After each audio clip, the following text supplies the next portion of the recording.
c'est le temps de voir ce qu'on peut faire. Alors, bonjour à tous, bienvenue à notre stream sur les sciences, un peu de tutorat sur des sujets de sciences qui vous intéressent. N'oubliez pas que durant le live, si vous êtes avec nous en direct, mettez vos questions dans la section clavardage. Sinon, si c'est en rediffusion, mettez-les dans la section commentaires. Je base mes sessions live basées sur vos questions et quelques petits sujets d'intérêt, bien sûr. Alors aujourd'hui, on a on a ici Chef Alphabet qui vient d'arriver. Voyons voir.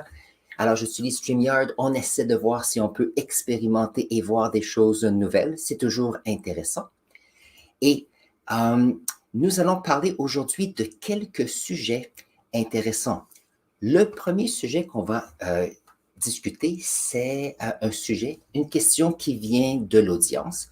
Et je vais vous montrer quelque chose que j'ai créé, que j'ai commencé à utiliser dans notre site YouTube et je vais vous montrer cela.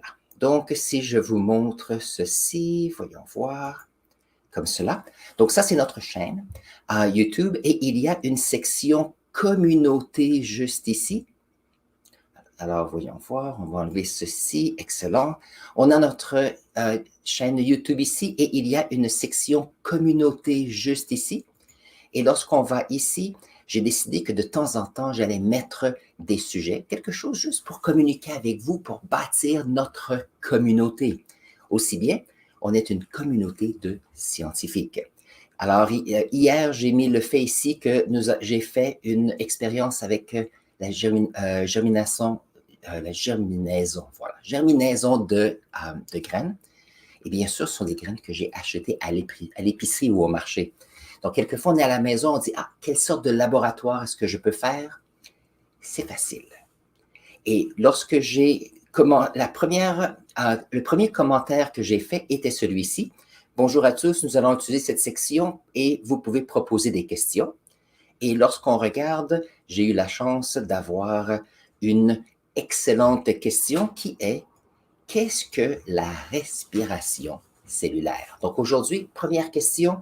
Je vais répondre à celle-ci et je pense que ça va bien commencer notre session aujourd'hui.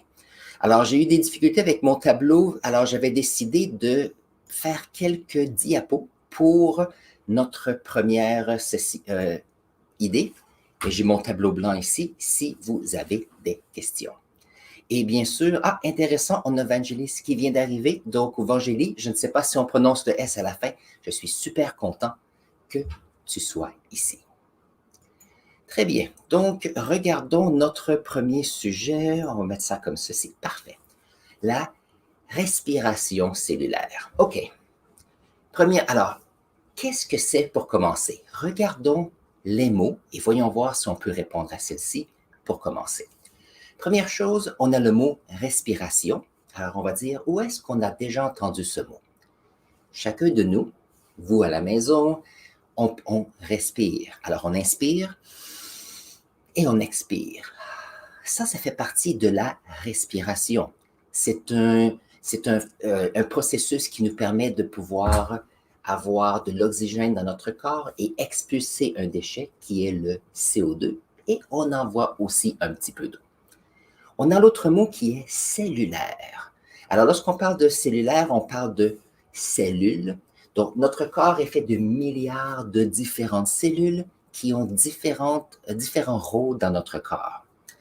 Alors, on se dit, notre corps respire, mais comment est-ce que nous avons la respiration cellulaire?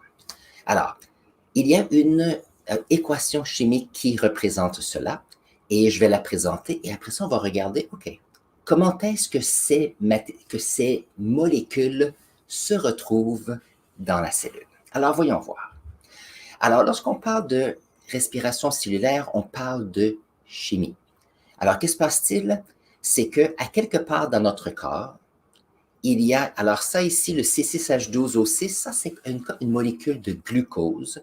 On pourrait dire du sucre, par exemple. Parce que nous savons que notre corps a besoin d'énergie pour fonctionner. Autre chose intéressante, nous avons de l'oxygène. Donc ici, nous avons une molécule d'oxygène. Et l'idée, c'est que nous savons que pour vivre, on a besoin d'oxygène qu'on obtient en inspirant. Quelque chose se passe avec le sucre et on expire. Et qu'est-ce qui arrive lorsqu'on respire? Certains matériaux vont sortir de notre corps. Il y a le dioxyde de carbone et il y a de l'eau. Et il y a aussi 36... Alors ici, qu'est-ce que c'est? Ce sont comme un peu des unités d'énergie dans notre corps. Alors voyons voir si on peut faire un petit dessin, parce que moi j'aime bien faire les dessins. Et juste pour comprendre un peu comment est-ce qu'on peut arriver à cette équation. Donc, nous avons quelqu'un qui vit comme ceci. Alors, lorsque nous vivons comme cela, durant la journée, nous mangeons de la nourriture. Donc, nous mangeons de la nourriture. Parfait. Pourquoi est-ce qu'on mange de la nourriture? C'est pour avoir de l'énergie. Très bien. Une autre chose que l'on fait, qu'on a mentionné il y a un instant, c'est la respiration. Comme ceci. Et la respiration, lorsqu'on inspire, il y a de l'oxygène. Alors, l'oxygène va entrer dans notre corps. Et lorsqu'on va expirer, on a du dioxyde de carbone. Est-ce qu'on peut voir ça? Oui, très bien. Et on a de l'eau. OK. Comment est-ce que tout ceci fonctionne? Lorsqu'on parle de nourriture, il y a bien sûr la nourriture solide, mais il y a aussi de l'eau et des jus qui sont à l'intérieur. On peut prendre le café, par exemple, ou le thé. Donc, que se passe-t-il? Lorsqu'on prend la nourriture et je vais ajouter de l'eau aussi, ceux-ci sont les matériaux nécessaires pour que notre corps puisse bien fonctionner. Okay. Mais c'est toujours intéressant. OK, on mange, on boit et on respire. Mais comment est-ce que tout ceci se passe à l'intérieur de notre corps? Alors, c'est bien. Alors ici, on a, bien sûr, je vais changer de couleur parce que pour faire un lien, on a ici de la nourriture et de l'eau. OK. Donc, on peut voir qu'il y a certaines choses qui se passent. Nourriture, de l'eau entre dans notre corps ainsi que de l'oxygène. Et qu'est-ce qu'il sort? Il y a des gaz CO2 et, bien sûr, de l'eau. Maintenant, ça ici, c'est la base de ce que nous avons pour la respiration cellulaire. Donc, voyons voir.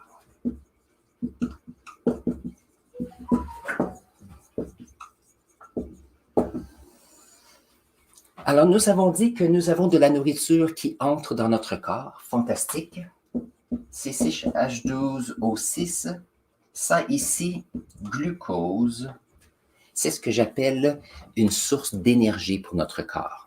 Maintenant, je sais que lorsqu'on parle de diète et de nutrition, nous avons d'autres matériaux qui entrent dans notre corps. Il y a des matières grasses, il y a des protéines. Donc, ceux-ci nous permettent de pouvoir s'assurer que le corps fonctionne bien. Les protéines sont les blocs pour bâtir notre corps. Le sucre est utilisé pour l'énergie. Donc, la respiration cellulaire, c'est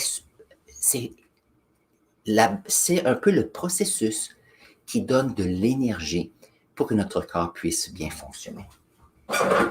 Maintenant, on ajoute de l'oxygène. Alors, ce sont les premières parties que nous avons ici, et l'oxygène est obtenu lorsqu'on inspire. Maintenant, lorsqu'on met tout ceci, l'idée c'est comment est-ce que ceci va jusqu'à la cellule, parce qu'on a dit que la respiration cellulaire se passe dans les cellules. Alors, voyons voir. Nous avons la nourriture et l'eau qui vont aller dans le système digestif. Ça passe par l'estomac, ça va dans l'intestin grêle, ainsi que, voyons voir, le gros intestin. Alors, qu'est-ce qui arrive ici? C'est que nous avons des nutriments qui vont être absorbés par le corps et vont être distribués partout par le système circulatoire. Donc, le sang. On a notre cœur qui va pomper le sang partout et ce sang va transporter les matériaux qui viennent de la nourriture, incluant le glucose.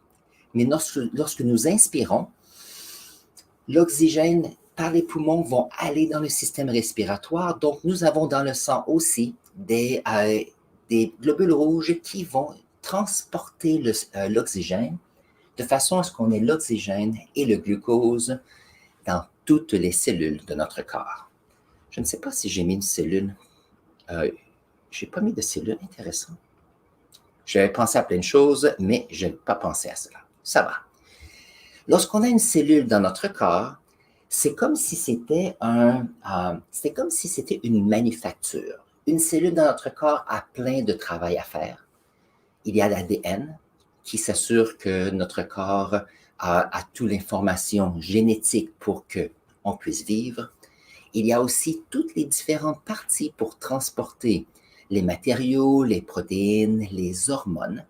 Mais il y a aussi à l'intérieur de ces cellules ce qu'on appelle, voyons voir, les mitochondries. Donc, les mitochondries, ça ressemble un peu à ceci. En gros, c'est un dessin. Mais ici, ce qui est intéressant, c'est qu'une mitochondrie, voyons voir si je peux écrire le mot, ça peut être utile pour ceux qui aiment la biologie. Mitochondries. Les mitochondries sont les centrales énergétiques de notre corps. Donc, que se passe-t-il dans ceux-ci? Alors, il y a dans cette... Voyons voir, où suis-je? Intéressant, où suis-je? Problème technique, ça arrive. Dans les mitochondries, dans ces centrales énergétiques, vont prendre le glucose, qui est la source d'énergie, et l'oxygène. Et qu'est-ce qui va arriver? C'est qu'il y aura un processus qui est chimique avec ce qu'il y a à l'intérieur des mitochondries pour que ça fonctionne. OK. Donc, on prend une grosse molécule. Si on regarde, cette molécule a 6 atomes de carbone, 12 d'hydrogène et 6 d'oxygène. C'est une grosse molécule qui contient de l'énergie chimique. Alors, qu'est-ce qu'on va faire? C'est que le mitochondrie prend cette grosse molécule avec l'oxygène et va la briser en plus petites molécules et en même temps, ça va dégager l'énergie chimique qui est contenue à l'intérieur de cette molécule. Et qu'est-ce qu'on obtient? On va obtenir du dioxyde de carbone plus de l'eau, comme cela. Maintenant, et autre chose aussi, plus énergie. Maintenant, vous allez dire, oui, mais moi, je ne sais pas si mon corps fait de l'énergie. Bien sûr qu'il le fait. Si vous prenez un thermomètre ou que vous vérifiez, notre corps est chaud. Et pourquoi est-ce qu'il est chaud? C'est qu'à l'intérieur des mitochondries, qui est la centrale énergétique, il y a des unités d'énergie produites pour que notre corps puisse fonctionner, pour que nos muscles puissent bien aller. Mais une conséquence de cela, c'est qu'il y a une certaine chaleur qui est créée par ces mitochondries. Donc, par exemple, quelqu'un va dire, oui, mais des fois, la température du corps peut changer. Ça, c'est vrai. Donc, par exemple, si moi je vais très bien, la température de mon corps est à peu près 37 degrés Celsius. Par contre, si j'ai un virus dans mon corps et ce virus débalance la chimie de mon corps va dire, OK, il y a un intrus ici, il faut que je trouve une façon de pouvoir l'éliminer. Et notre corps commence à réagir et à travailler plus rapidement, essayer de créer l'énergie pour créer des anticorps ainsi que maintenir le système immunitaire. Et c'est pour ça que la température de notre corps monte peut-être à 39 degrés Celsius ou 40 degrés Celsius. Et éventuellement, il faut aller à l'hôpital pour s'assurer qu'il n'y ait pas de problème. Alors, quelquefois, dépendant des cultures, quelqu'un va dire, ah, tu as une fièvre, il faut casser la fièvre, et des fois, on va donner un bain d'eau froide, ou on va mettre des fois, un bain de glace. Il y a des personnes qui sont d'accord avec ça, d'autres non. Mais l'idée, c'est que si notre corps a une température trop grande, ce n'est pas bon non plus. Donc, nous avons la température de notre corps est régulée en tout temps. OK. Alors, nous avons de la nourriture, comme le glucose, l'oxygène ici. On a 2 déchets. Et les 2 déchets ici sont le CO2 et l'eau. et il y a de l'énergie. Nous utilisons l'énergie.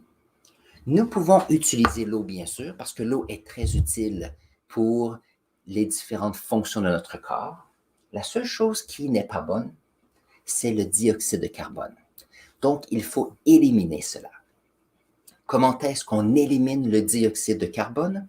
Alors, qu'est-ce que l'on fait? C'est que, pour le même principe que l'oxygène et le glucose est allé dans les cellules, le dioxyde de carbone et l'eau vont aller dans le sang et vont circuler à travers le corps jusqu'à ce que le CO2 se retrouve près des poumons, près des alvéoles, et ces molécules de dioxyde de carbone vont être expulsées. Donc, lorsqu'on inspire avec de l'oxygène et on expire, donc la concentration de dioxyde de carbone est plus grande lorsqu'on expire. Maintenant, vous pouvez même faire un petit test pour voir comment est-ce que les changements de gaz peuvent être perçus. C'est une excellente question. Si vous êtes à la maison comme ceci et vous décidez, OK, je vais respirer rapidement pendant 15 secondes. Vous allez arriver, vous allez dire, et vous respirez beaucoup sans faire d'activité, vous allez voir, oh, mon cerveau, c'est comme s'il était un peu étourdi parce qu'il y a une augmentation de quantité d'oxygène qui est allée rapidement à votre cerveau. Des personnes qui, des fois, ont un peu d'anxiété ou se sentent un peu nerveuses vont accélérer leur respiration.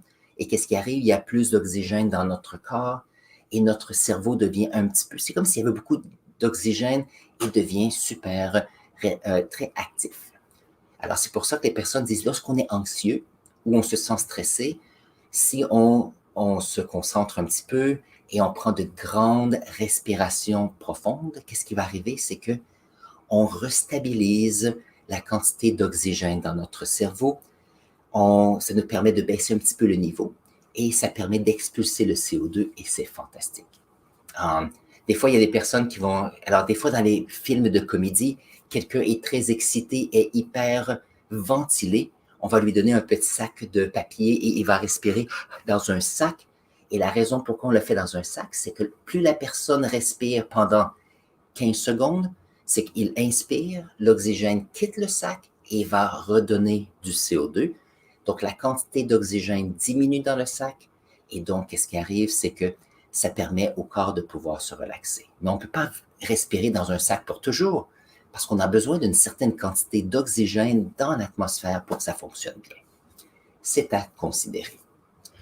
C'est intéressant parce que je regardais une vidéo sur YouTube et le scientifique, qu'est-ce qu'il disait? C'est dire, OK, ça veut dire que si nous mangeons et que nous utilisons les matériaux d'énergie comme le glucose et que nous sommes actifs, nous avons donc du dioxyde de carbone et l'eau et de l'énergie produite. Donc, quelqu'un pourrait possiblement dire, OK, si on prend le CO2, et n'oubliez pas qu'on a du carbone ici qui est dans le dioxyde de carbone, il y a de l'hydrogène ici qui finit dans l'eau, et l'oxygène ici et celui qu'on inspire se retrouve ici. Donc, il n'y a pas de matériaux ou d'atomes perdus. Ça veut dire que si nous avons du glucose, et disons que je suis allé voir mon docteur, il a dit que j'avais grossi depuis l'année passée. J'ai grossi parce que le glucose, après un certain temps, a été transformé en gras que je n'ai pas utilisé encore.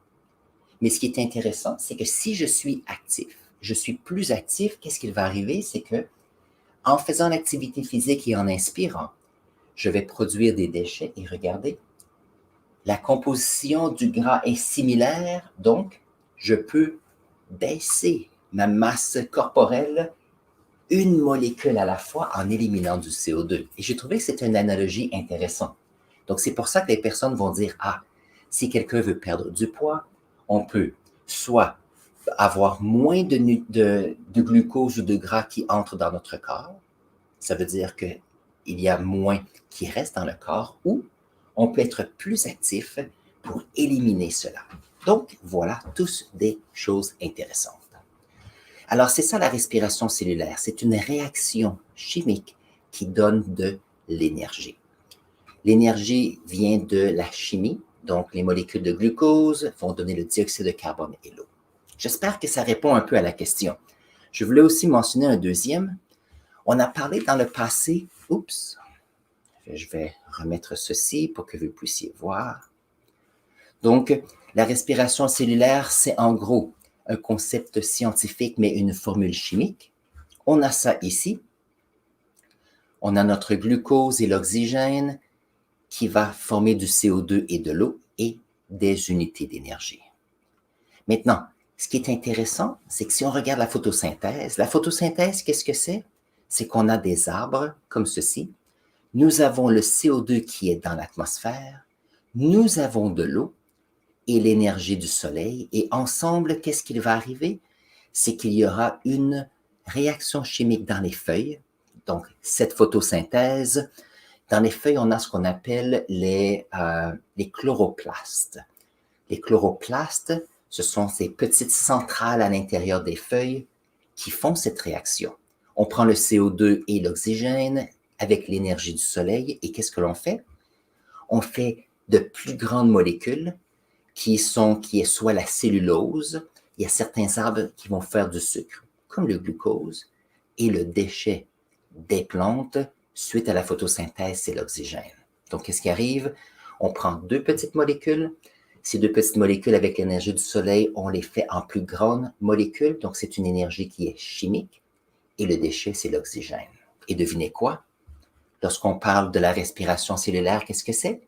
On prend la nourriture. Donc, si on prend des aliments comme des fruits, légumes ou certains grains, ou tous les grains, qu'est-ce qui arrive? C'est que ces grandes molécules qui contiennent l'énergie chimique plus l'oxygène lorsqu'on inspire vont faire deux déchets, CO2 et l'eau. Intéressant. Les plantes ont besoin de ces deux et l'énergie va redonner des unités d'énergie. Donc, lorsque l'on mange, indirectement, c'est comme si c'était l'énergie du soleil qui est utilisée par les plantes pour faire des molécules et créer de l'énergie chimique. Cette énergie chimique vient dans notre corps et c'est comme si c'est cette énergie du soleil qui est transférée, transformée pour que l'on puisse bien vivre. Donc, est-ce que nous pouvons vivre comme les plantes avec le soleil seulement? Non. On n'a pas ce qu'il faut pour faire cette transformation. Mais indirectement, on obtient cette énergie chimique à travers la respiration cellulaire. Donc, c'est intéressant de voir, c'est tout un cycle. Alors, Vangelis dit, alors, Vangelis, merci, je sais comment dire ton nom maintenant, merci de me le dire. Chiffre alphabet dit, pourquoi la glace prend-elle plus de place que l'eau liquide? Oh, ça, c'est une excellente question. Alors, nous avons notre deuxième question d'aujourd'hui. Voyons voir.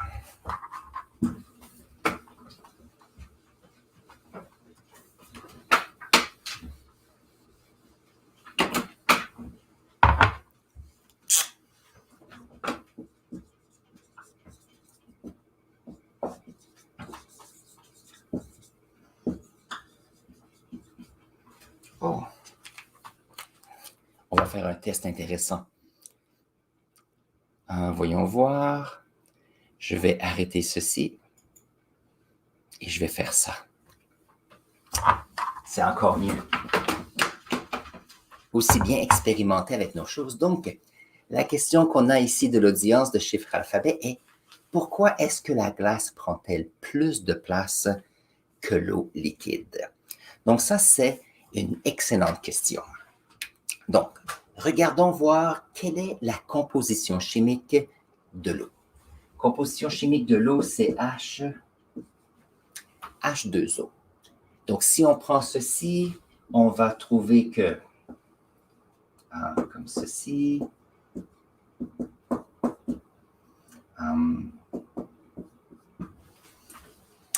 lorsqu'on parle de chimie, notre atome d'oxygène a 6 électrons ici qui est disponible pour faire des liens chimiques. L'hydrogène a 1 électron chacun. Donc, on a une molécule qui ressemble à ceci. Quelquefois, vous allez voir cela. Comme ceci. Ça, c'est un peu la forme de la molécule. Pourquoi est-ce qu'il y a un angle comme cela? C'est que si nous avons dans le centre un atome d'oxygène et que nous avons ici les atomes qui partagent les électrons, chose intéressante, c'est qu'il y a des électrons qui sont aussi de ce côté-là. Donc, pensons, si nous avons un atome d'oxygène qui est comme cela et que nous avons deux, alors je vais enlever ceci, voyons voir, et que j'ai une molécule oxygène et nos deux atomes d'hydrogène comme cela, il y a de l'autre côté des électrons qui existent aussi. Donc, ce qui arrive, c'est que ces électrons font qu'en 3 dimensions, les hydrogènes ressemblent à ceci, comme un peu deux oreilles d'une souris. OK. Donc, ça, c'est la raison pourquoi notre molécule est comme cela. Donc, continuons. Lorsque nous sommes dans l'eau, nous avons comme ceci, comme cela. Qu'est-ce qui arrive? C'est que nous avons des molécules qui sont tout mélangées comme ceci.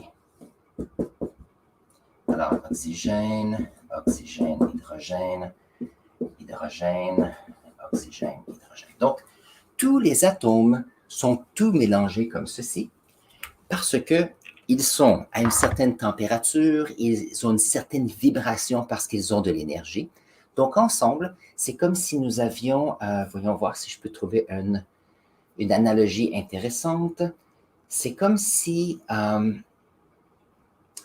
nous venons de terminer le temps des fêtes. Vous savez, lorsqu'on a un fil avec toutes les lumières, on peut faire un très, très long fil. Par contre, on peut tous les mettre ensemble et les mettre dans un sac. Toutes les lumières sont toutes ensemble comme cela. Donc, ça, c'est un exemple. Maintenant, ça, c'est un liquide. Comme cela. Alors, vous allez dire, est-ce que c'est vraiment de l'eau? Voyons voir.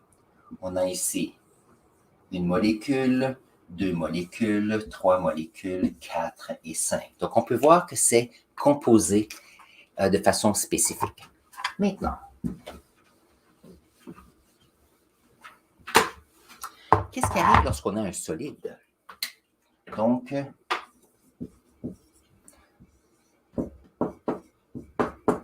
nous avons ici, nous avons notre molécule qui est comme cela. Maintenant, s'il y a un solide, qu'est-ce qui va arriver? C'est qu'il y a moins de vibrations sur ces molécules, donc ils vont ralentir un petit peu. Et en ralentissant, qu'est-ce qu'ils vont faire? C'est qu'ils vont dire, OK, je ralentis, voyons voir si on peut se connecter avec une autre molécule. Alors, qu'est-ce qui va arriver? C'est que l'hydrogène qui est ici va dire, OK, moi ici, en chimie, j'ai une charge positive, comme cela. Ici, j'ai une charge positive. L'oxygène ici, avec ses électrons, c'est négatif. Alors, qu'est-ce qui va arriver? C'est que ici, on a une molécule d'eau qui peut se retrouver comme ceci. On a ici H comme cela, qui peut arriver comme cela. Donc, bien sûr, c'est une simplification, mais ça explique beaucoup. Nous avons l'oxygène comme ceci, hydrogène, oxygène, hydrogène, hydrogène, oxygène, hydrogène. Donc, qu'est-ce qui arrive? C'est que nous avons toujours nos molécules comme cela. Mais qu'est-ce qui va arriver? C'est que puisqu'ils vibrent moins, puisqu'il y a moins de vibrations, ceux-ci vont commencer à s'ajuster et vont changer de direction un petit peu. Et qu'est-ce qui va arriver? C'est qu'à ce moment, ils vont commencer à s'organiser. Il va y avoir entre ces molécules des petits espaces qui vont être créés. Alors, qu'est-ce qui va arriver? C'est que ceci, ce qu'on avait un liquide qui était comme ceci, vont s'organiser et auront un volume qui sera plus grand. Et chose intéressante, c'est que si nous regardons l'hiver, par exemple, nous prenons un lac. Dans le lac, il y a de l'eau, donc on a une surface, un volume d'eau qui est là. Puisque l'hiver, nous avons de l'eau qui devient de la glace. Donc, cette eau va s'organiser comme ceci et il y aura une expansion du volume. Ça veut dire qu'il y a quelques petites choses qui se passent. Il y a une expansion de volume. Il y a en plus quelquefois, voyons voir si je peux mettre, il y a quelquefois des molécules d'oxygène qui sont insérées, parce que vous avez sûrement déjà vu un cube de glace et on peut voir des petites poches à l'intérieur. C'est comme s'il y a de l'air dedans. Ça veut dire qu'on a un volume plus grand. Ça veut dire que la masse volumique, donc la densité de cette nouvelle matière, elle baisse. Alors, qu'est-ce qui va arriver? C'est comme lorsqu'on a un bouchon de liège. Lorsqu'on met un bouchon de liège dans l'eau, il va flotter parce que la masse volumique, donc la densité de ce bouchon de liège est léger, donc il va flotter. Donc, la glace, qu'est-ce qu'elle va faire? Lorsque les molécules d'eau vont s'organiser, vont prendre une expansion et en plus, quelquefois, ils auront des gaz de l'atmosphère. C'est ça les petits points blancs qu'il y a dans les cubes de glace. On a un volume qui augmente et donc celle-ci va flotter. Et donc, ce qui est intéressant, c'est que oui, il y a une augmentation, donc le volume augmente, mais l'évolution de nos écosystèmes est basée sur le fait que la glace, qui est l'eau gelée, a une moins grande densité et va aller à la surface des lacs gelés. Et ça, c'est fantastique parce que pensez-y, on a une couche de glace qui est en surface et cette couche de glace agit comme un isolant. Donc, il peut faire très froid dans l'environnement, dans l'atmosphère.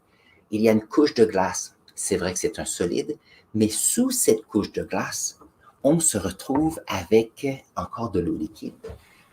Donc, si nous avons ici, comme cela, nous avons notre lac, nous avons de la glace, comme cela. Et chose intéressante, on se retrouve avec de l'eau ici, en dessous. Donc, ça ici, c'est l'hiver. Et ça, c'est fantastique parce que si on a de l'eau liquide, cette eau liquide est habituellement à peu près à 3 à 4 degrés Celsius. C'est pas très chaud, mais ce n'est pas de la glace. Ça veut dire que tous les organismes vivants qui sont ici vont ralentir, vont bouger moins rapidement, vont utiliser moins d'énergie. Mais qu'est-ce qui va arriver? C'est qu'ils vont rester en vie. Et lorsque le printemps revient, la glace va fondre et tout l'écosystème reprend. Et ça, c'est fantastique. C'est à la base de l'évolution dans les millions d'années du fait qu'il y a des organismes qui peuvent survivre même l'hiver. Donc, chez le Alphabet, c'est une excellente question, à savoir que oui, la glace a une expansion, mais ceci est excellent aussi pour les écosystèmes. Et je vais conter une histoire que quand j'étais jeune, je m'amusais. On va voir. Alors, quand j'étais jeune, on utilisait des boissons gazeuses dans des bouteilles de vitre. Donc, on était comme ceci. Alors, on utilisait des boissons gazeuses. On pouvait même mettre des boissons gazeuses permettaient d'avoir de la glace qui n'était pas parfaite. Donc, disons ici une boisson. Et qu'est-ce qui arrivait? C'est qu'on mettait le petit bouchon qui était juste ici, mais qui n'était pas fermé. Et lorsque la température descendait dans le congélateur, cette boisson ici devenait de plus en plus froide. Donc, il y avait deux expériences que l'on faisait. Le premier, c'est que quelquefois, cette boisson devenait, en anglais, c'est super cool. Donc, ça veut dire que cette boisson avait une température plus basse que la température pour devenir un solide, mais n'était pas encore un solide. Donc, ce qu'on prenait, on prenait la bouteille tranquillement et lorsqu'on prenait sur le côté, on pouvait juste taper comme ceci et automatiquement, tout le liquide devenait solide à l'intérieur. Il fallait faire attention, il fallait s'assurer bien sûr que le bouchon soit fermé et que la bouteille soit bonne parce que quelquefois, s'il y a une expansion, c'est arrivé une fois que la bouteille a cassé. Donc, il faut faire attention. Il est arrivé une fois qu'on avait oublié la bouteille. Et qu'est-ce qui est arrivé? C'est que ici, cela avait commencé à geler, comme ceci. Et qu'est-ce qui est arrivé? C'est que les cristaux de glace ici à l'intérieur ne pouvaient pas aller de ce côté-ci, ils pouvaient seulement aller dans la direction verticale. Et on avait eu ici des glaçons ou de la glace qui avait poussé le bouchon vers le haut. C'est intéressant, on peut le faire à la maison si on fait attention. Maintenant, j'avais remarqué cela parce qu'il est arrivé une fois où j'étais dans l'environnement. Alors, c'était un hiver, il avait plu, et qu'est-ce qui arrivait? C'est qu'il y avait un petit caillou comme ceci. Il n'était pas très, très gros, il y avait à peu près 1 centimètre de diamètre. Et lorsque la température a descendu la nuit, il y a des petits cristaux de glace qui se sont formés ici. Mais ce qui est intéressant, c'est que à cause de, je ne sais pas si c'est à cause de la façon que l'eau était, mais le lendemain matin, nous avions ici un petit caillou qui avait soulevé d'à peu près 5 mm verticalement dû à ces glaçons. Donc, ça, c'est toujours intéressant de voir comment est-ce que ceci peut fonctionner. Donc, la glace peut nous permettre de s'amuser de différentes façons. Et puis, il est arrivé une fois, juste une fois, je suis allé à un chalet avec des amis, c'était l'automne avancé, il faisait très froid. Et puis, je me rappelle, on était sur le bord du lac et un matin, nous sommes allés, nous avons pris une branche et nous avons lancé la branche dans le lac. Et lorsque la branche a touché le lac, il y a eu une pellicule de glace qui s'est formée. On a vu cette pellicule qui grandissait et elle a fait une surface de peut-être 8 mètres par à peu près 10 mètres. Pourquoi? C'est que l'eau à la surface était très, très froide, mais était encore de l'eau et c'était une surface qui était très, très calme. Lorsqu'on a mis la branche, les molécules d'eau ont dit « Ah, il y a une branche, voyons voir si on peut s'attacher ici. » Et toutes les molécules se sont attachées à cette branche. C'était vraiment intéressant. Et c'est ça qui est intéressant lorsqu'on va à l'extérieur et on observe notre environnement. Et ça, c'est une excellente question ici de Chiffre Alphabet. Merci beaucoup de partager ceci avec nous aujourd'hui. Alors, bien sûr, si vous êtes avec nous, c'est parce que vous aimez les sciences. N'oubliez pas que je fais cette émission à toutes les semaines. N'oubliez pas de vous abonner à notre chaîne. S'il y a des questions, vous pouvez les mettre dans la section clavardage si vous voulez. Et l'autre chose très utile aussi, vous pouvez aller, lorsqu'on regarde notre chaîne YouTube ici, voyons voir, est-ce que c'est un peu lent? Il y a la section communauté. N'hésitez pas à mettre vos questions ici aussi. On va bâtir notre communauté de scientifiques pour s'assurer que l'on puisse avancer les sciences, bien sûr. Alors voilà, voyons voir quelle sera maintenant notre prochaine question ou notre prochain sujet. Alors voilà. Donc bien sûr, si vous avez encore des questions, vous les mettez dans la section clavardage. Je les utilise pour compléter cette émission aujourd'hui. Si vous regardez en rediffusion, ça va. N'hésitez pas de les mettre dans la section commentaires maintenant.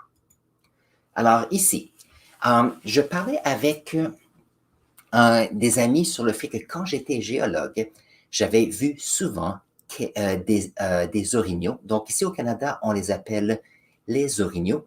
En Europe, on les appelle des élans ou des élans. Et puis, c'est intéressant. Et vous allez dire, est-ce que c'est des grands mammifères? C'est une bonne question. Je me rappelle que je faisais de la cartographie une de ces journées. C'était près de Sudbury. Et puis, j'étais immobile, je prenais des notes parce qu'il y avait des affleurements. Donc, il y avait des roches que je devais étudier. J'ai commencé à entendre des branches qui bougeaient. OK. Alors, je n'étais pas sûr qu'est-ce que c'est, mais ces branches, lorsqu'ils venaient vers moi, le bruit devenait de plus en plus grand. Alors, je me suis dit, OK, si c'est un animal, quel animal, qu'est-ce que c'est? Donc, je suis devenu un peu stressé parce que j'ai dit, oh, est-ce que c'est un ours peut-être? Alors, qu'est-ce qui est arrivé? C'est qu'éventuellement, j'ai vu qu'il y avait un arbre qui a bougé. Donc, il n'était pas très, très gros, les feuilles bougeaient. Alors, qu'est-ce que j'ai fait? C'est que j'ai regardé dans la direction. Et puis, j'ai remarqué qu'il y avait une tête, et c'était une tête d'élan, et la tête était au moins 2,5 mètres de hauteur, donc au front ici de cet animal. Il était gigantesque.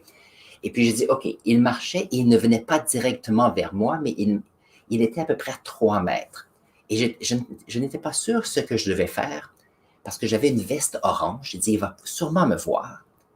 Et puis, qu'est-ce que j'ai fait? C'est que j'ai bougé un petit peu et l'élan a arrêté.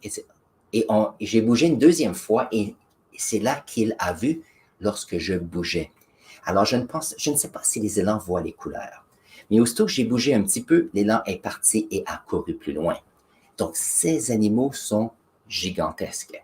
Et ils m'ont toujours fasciné. Et puis, vous savez, l'année suivante, quand j'ai fait la cartographie, alors, j'ai trouvé un panache. Donc, l'orignal, si on regarde la photo, ont 2 panaches de chaque côté. Ils les perdent à chaque printemps. Donc, le printemps tôt et durant l'été, il y a un autre panache qui va grandir. Donc, chose intéressante, lorsque ceux-ci les perdent, c'est une grande source de calcium pour les animaux. Donc, rapidement, à l'intérieur de quelques semaines, ces panaches se font manger par tous les rongeurs, que ce soit les écureuils, les rats, que ce soit les taupes. Tous les animaux qui sont des rongeurs vont manger ce calcium pour leur système. Mais je faisais la cartographie durant le printemps et je vais vous montrer, j'en ai trouvé un et vous allez voir comment est-ce que ça peut être immense. Alors, je ne sais pas si on peut le voir ici, comme cela. Donc, on peut voir que c'est un panache, la façon qu'il contient. Alors, si on regarde la photo, il est à peu près comme ceci. Il y a les pointes à l'avant et on peut voir comment est-ce que ces pointes... Je vais mettre l'écran pour que ça soit plus visible. Voilà. Donc, on peut voir qu'ici, c'est plus doux parce que c'est un peu probablement frotté dans l'environnement.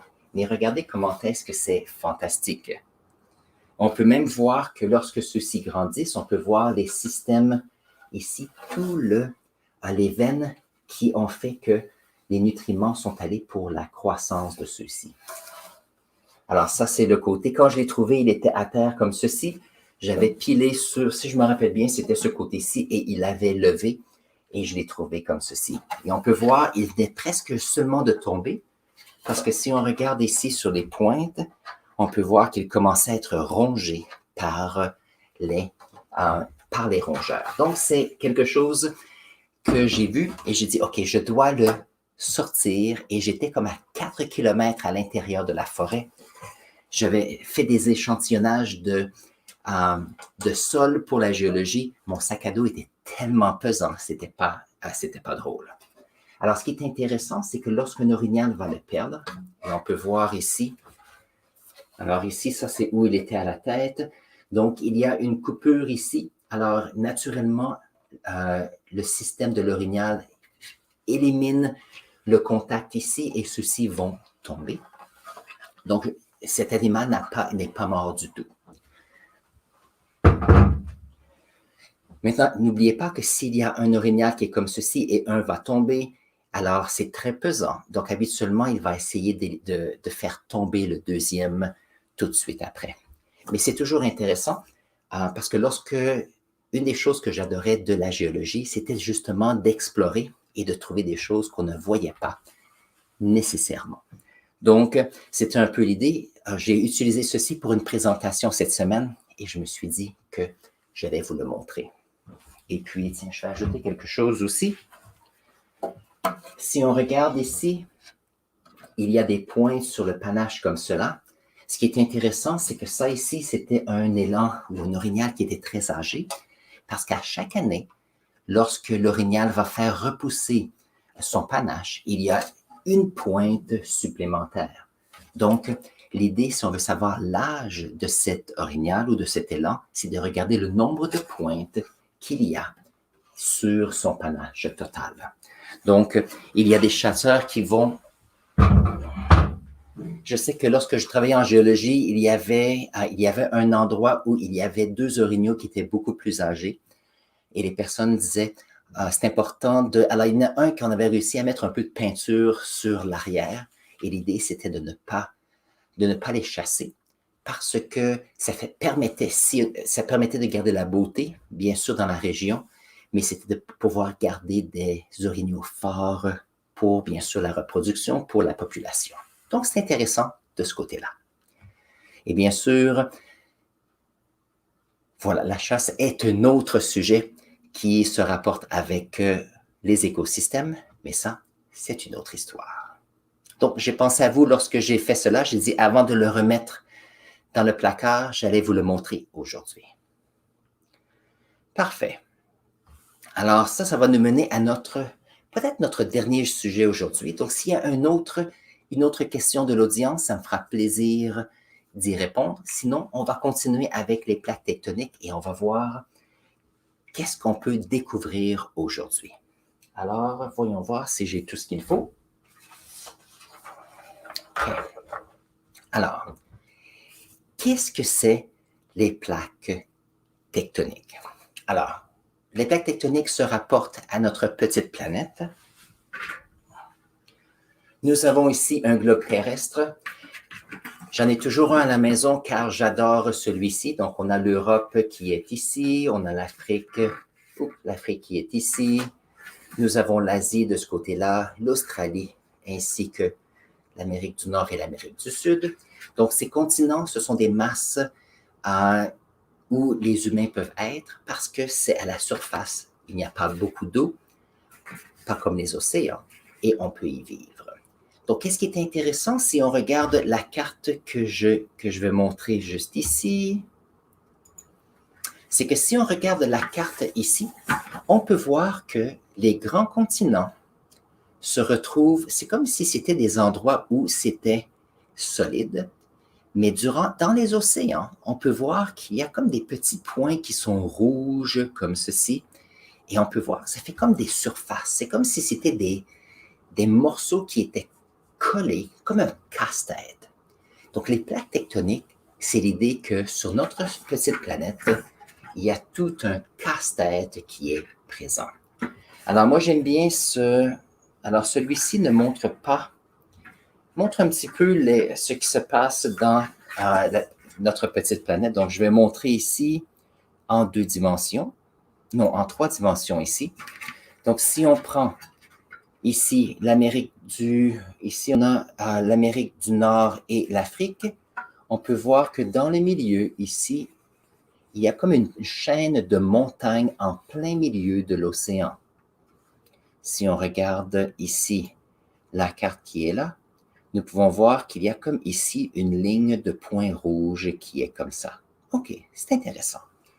Nous avons après ça d'autres points intéressants. Si on regarde ça ici, nous avons le Pacifique.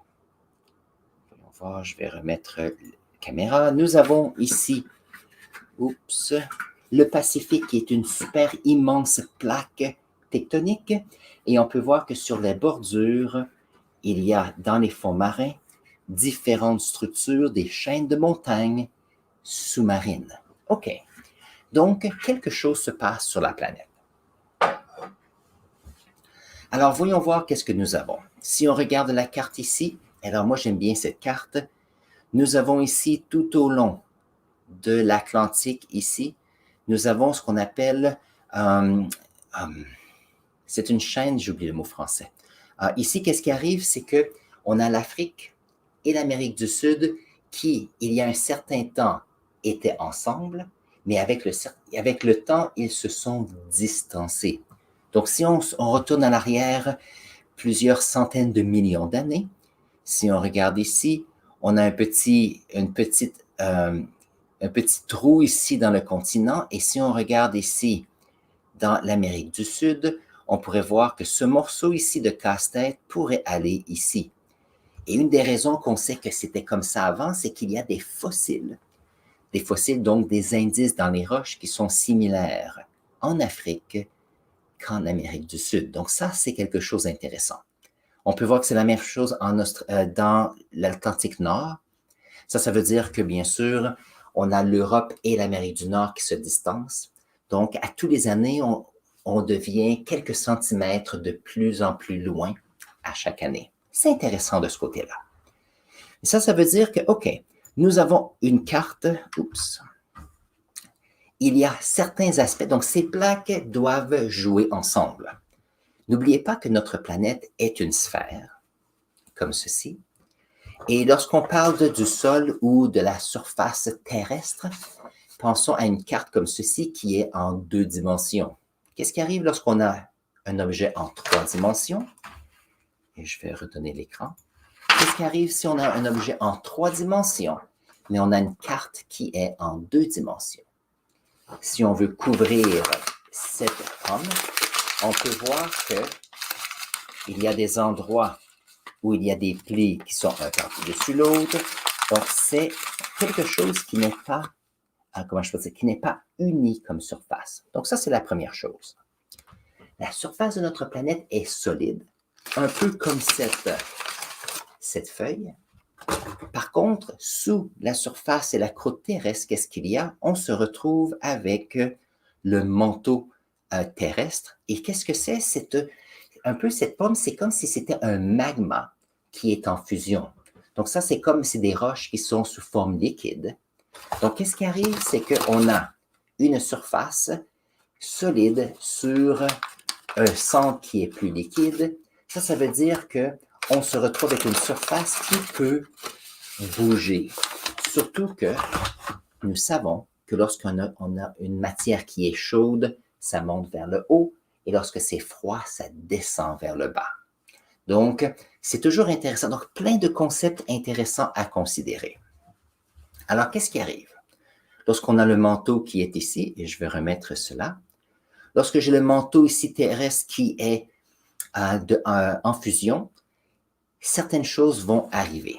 On a notre croûte qui va glisser autour parce qu'il y a un mouvement dans le manteau. Alors, qu'est-ce qui va arriver? C'est qu'il y a ce qu'on appelle des plaques qui peuvent rentrer en interaction. Quelle sorte d'interaction est-ce que l'on peut avoir? C'est une bonne question. Si moi, j'ai 2 plaques tectoniques comme ceci, côte à côte comme ceci, il y a 3 grandes options. Il y en a 4 à vrai dire. Une, c'est que rien ne se passe et il n'y a pas de changement. Une autre option, c'est qu'ils peuvent glisser latéralement comme cela. Donc, pour nous, si on pense en Californie, par exemple, aux États-Unis, il y a ces idées de plaques qui vont glisser l'un et l'autre comme cela.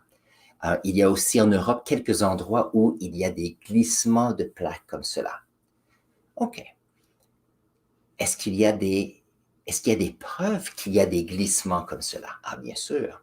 Une des preuves, c'est que lorsqu'il y a des plaques qui vont latéralement comme ceci, et si les plaques veulent glisser, mais oups, il arrête de glisser, la pression augmente et oups, ça va glisser tout d'un coup. Et qu'est-ce qui arrive lorsque ça glisse tout d'un coup? On a des tremblements de terre. Donc souvent, lorsqu'il y a des tremblements de terre, ce sont des déplacements latéraux de plaques tectoniques. Une autre option, lorsqu'on a 2 plaques qui sont comme ceci, il y a 2 plaques qui peuvent aller et se rapprocher l'un et l'autre. Mais si ça se rapproche, qu'est-ce qui va arriver? C'est qu'on a des masses solides. Qu'est-ce qui va arriver? C'est que ça va monter comme ceci. Et alors, c'est en 3 dimensions. Ça monte comme ceci et ça descend.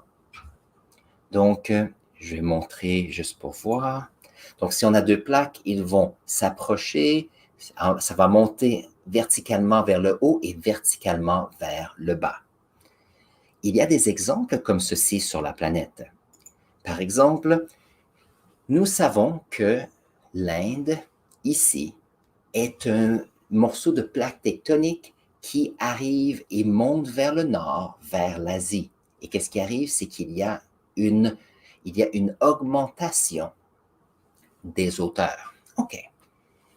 Comment est-ce qu'on sait qu'il y a une augmentation des altitudes? Entre l'Inde et l'Asie, on se retrouve avec la chaîne de montagnes qui sont les Himalayas. Donc, les Himalayas grandissent à chaque année entre 7 et 10 cm. Mais à cause de l'érosion, les Himalayas perdent perdent de 7 à 10 cm à chaque année. Donc, la chaîne de montagne, c'est une de ces chaînes de montagne récentes et une des les plus hautes montagnes du monde. Alors, vous allez dire, OK, est-ce que ça veut dire que toutes les montagnes ou les chaînes de montagnes sur notre planète viennent de plaques tectoniques? Moi, je vais dire oui. Alors, par exemple, nous avons en Europe ici les Alpes. Comment est-ce que les Alpes se sont formées? C'est qu'il y a deux plaques tectoniques il y a plusieurs centaines de millions d'années à des milliards d'années qui sont entrées en collision et ont formé les Alpes. Nous avons ici en Amérique du Nord une chaîne de montagnes à l'ouest qui sont les Rocheuses, qui sont assez récentes. Et à l'ouest, non, ça c'est l'ouest. À l'est, on a une chaîne de montagnes qui s'appelle les Appalaches. Et les Appalaches sont une ancienne chaîne de montagnes parce que ça fait des milliards d'années. Qu'est-ce qui est arrivé? C'est qu'il y a eu une érosion et on se retrouve avec une chaîne de montagnes, mais il n'y a pas de grands pics pour ceux-ci. Donc, on pourrait dire d'une certaine façon que l'Europe et l'Amérique du Nord ont entré en collision et se sont déplacés plusieurs fois dans l'histoire de la planète. Donc, ça, c'est une option. La quatrième chose, donc nous avons dit, les plaques peuvent rester côte à côte, peuvent glisser, peuvent entrer un et l'autre et monter comme cela. L'autre option, c'est que s'il y a ici une plaque tectonique et une autre se rapproche, celle-ci peut soit monter comme cela, mais souvent, qu'est-ce qui arrive, c'est que ça va passer en dessous ici. Donc, si je regarde le dessin, alors ici, on a une plaque en subduction juste ici. Alors, qu'est-ce qui arrive, c'est que nous avons un continent qui est fait de roches qui est un petit peu plus léger que les roches des fonds marins. Et qu'est-ce qui arrive, c'est qu'ici, au lieu de former quelques montagnes, celles-ci vont descendre. Alors ici, il y a certaines choses qui arrivent. Ils vont descendre ici et il y a le recyclage des matériaux. Mais puisqu'on va en profondeur et qu'il y a ici des matériaux qui vont refondre, donc ici, nous avons des sédiments près de la côte, il y a de l'eau. Qu'est-ce qui va arriver? C'est qu'ici, il y aura une augmentation du volcanisme. Pourquoi? Parce qu'il y a de la matière qui est recyclée en subduction et on a une chaîne de montagnes qui se fait. Alors, un exemple de chaîne de montagnes volcanique, c'est ici, dans la côte ouest, ici des États-Unis. Nous avons ici dans le nord, on n'a pas de volcan, mais c'est surtout des roches sédimentaires. Donc, on a eu ici au Canada, on a eu une plaque qui se sont rapprochées pour faire les rocheuses. Pour les États-Unis et le Mexique, on a une subduction ici. Donc, ça, c'est la quatrième façon que l'on peut avoir. Maintenant, ce qui est intéressant lorsqu'on regarde le Pacifique, juste ici, voyons voir. Alors moi, j'aime bien les plaques tectoniques. J'espère que j'explique bien. Si vous avez des questions, n'hésitez pas à les poser ou de me poser des questions dans les semaines à venir.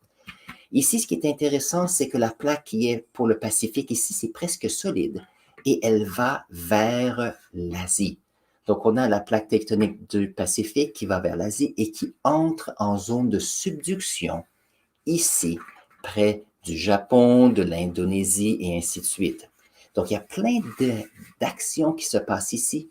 Il y a beaucoup de tremblements de terre.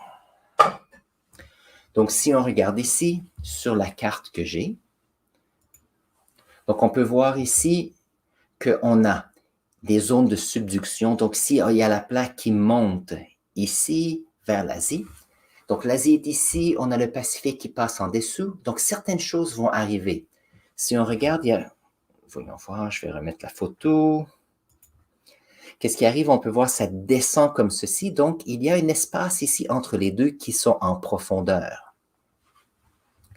Ça veut dire qu'ici, on a les endroits des océans qui sont les plus profonds de la planète. Alors, il y a les tranchées de Marianne, ici, qui ont près de 10 km de profondeur ici. C'est un peu triste, mais il y a de subduction près du Japon et on sait qu'il y a des tremblements de terre au Japon. Et je ne sais pas si on se rappelle, il y avait eu un grand tsunami au Japon en 2011. Et qu'est-ce qui est arrivé? C'est qu'on a eu, ici le Japon, on a eu une plaque tectonique et il y a eu un glissement. Donc, il y a eu un déplacement, soit littéral ou de subduction rapide. Et qu'est-ce qui est arrivé? C'est que, n'oubliez pas que si on a des roches comme ceci et qu'un descend, cela crée des déplacements de volume d'eau de kilomètres cubes. Et qu'est-ce qui arrive dans ce temps-là? C'est qu'il y a des tsunamis.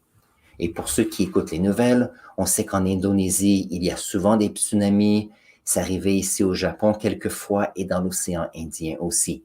Parce que c'est un endroit où il y a beaucoup d'actions en ce qui concerne les plaques tectoniques, beaucoup de tremblements de terre et donc il y a des tsunamis possibles parce que les tremblements de terre se font dans les fonds marins. Il y a aussi, si nous allons ici au nord du Pacifique, près de l'Alaska, c'est un peu le même problème. Nous avons ici souvent des alertes de tsunami pour le nord de l'Alaska ici aussi. Alors, ce qui est intéressant, c'est que nous avons une petite planète qui est la planète Terre. On a notre croûte terrestre qui est comme ceci, qui bouge, mais on a la surface qui est en 2 dimensions sur une sphère qui est en 3 dimensions. Et tout ceci bouge un petit peu. Donc ça, c'est ce qui fait que les plaques tectoniques sont quelque chose qui est très intéressant à étudier, bien sûr. Voilà. Donc ça ici, ce sont différents exemples de ce qui se passe. Donc ici, ça c'est la chaîne de montagnes que je voulais dire dans les fonds marins, la dorsale océanique ici. Lorsqu'il y a deux continents qui s'éloignent, comme l'Europe et l'Amérique du Nord, il y a du nouveau magma qui vient du manteau et on crée une nouvelle surface. Mais les roches sont recyclées, un peu comme nous recyclons les matériaux dans notre société. Et c'est ce qui fait que l'étude des roches en géologie et en chimie est toujours intéressante. Alors ça, c'est un peu le sujet que je voulais. Donc ça, c'est l'autre slide, ma dernière que je discutais. Très bien. Alors ça, ce sont les sujets que l'on a discutés aujourd'hui. Alors, merci ici pour les 2 questions de l'audience, à savoir qu'est-ce que c'est la respiration cellulaire, pourquoi est-ce que la glace a un volume plus grand, prend plus de place que l'eau liquide. On a parlé de plaques tectoniques et des élans aussi. Je rappelle, je suis très fier de vous d'étudier les sciences. Merci d'être avec nous. N'oubliez pas de vous abonner à notre chaîne parce qu'à chaque semaine, nous avons une nouvelle session où je réponds à vos questions. Et ça me fait toujours plaisir de le faire. Alors sur ce, je vous souhaite une excellente journée et j'espère que vous allez profiter du week-end. Alors au revoir.